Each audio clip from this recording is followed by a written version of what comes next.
Manny Machado and Miguel Andujar. AP, Robert Sabo Would at Soothe. Rage to know that Manny Machado took a .222, .263, .222 line, with 4 singles in 18 at-bats, into Tuesday night's game between his Padres and the Diamondbacks at PETCO Park.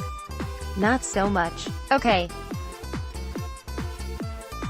Well, then, there's this. Even with third baseman Miguel Andujar suffering a potentially season-ending injury before the season reached April, the Yankees will be better off in the long term having allowed the third baseman Machado to move to Ron Burgundy's hometown.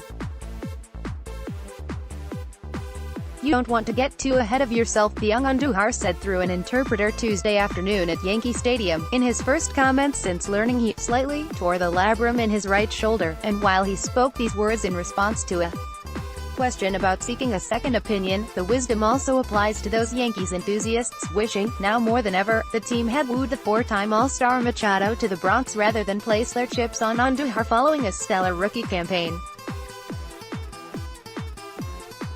For if the worst-case scenario emerges here, if 2 weeks of rest and physical therapy don't keep Andujar away from surgery that would sideline him until 2020, we're still talking about a 1-year headache. And you don't fix that with 10 years worth of ill-fitting aspirin. This goes down as a freak injury, an ailment incurred by an aggressive act of diving back to third base in Sunday's loss to the Orioles, suffered by a player who had established a pattern of durability first in the minor leagues and then in the majors last year. A player whose conduct in the face of adversity Monday made you believe all the more that he's the sort of guy you want as a franchise pillar. I'm optimistic, because my shoulder is strong, Andujar said, and he appeared as relaxed as someone listening to enjoyable music in a car's passenger seat.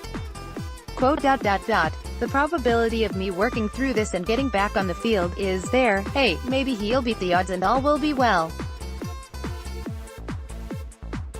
Every time Masahiro Tanaka takes the mound for the Yankees, as he did Tuesday night against the Tigers, he reminds us not to jump to conclusions. Remember all the folks who urged Tanaka to undergo Tommy John surgery nearly 5 years ago when the news broke of the torn UCL in his right elbow.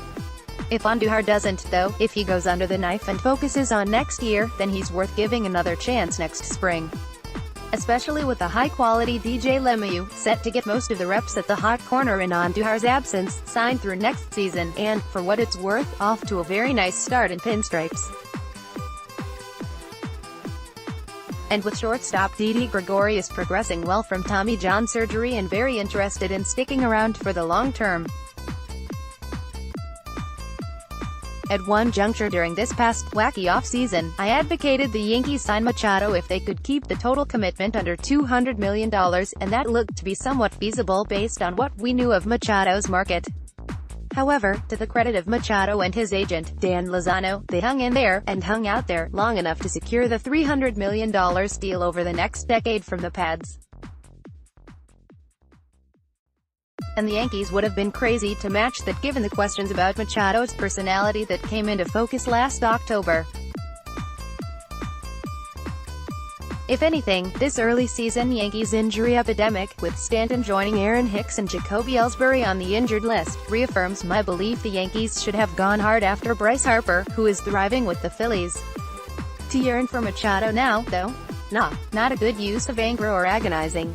Better to keep your fingers crossed on Andujar and, if that gets you nowhere, root for the less injured guys to return and still make this a special, Machado-free campaign.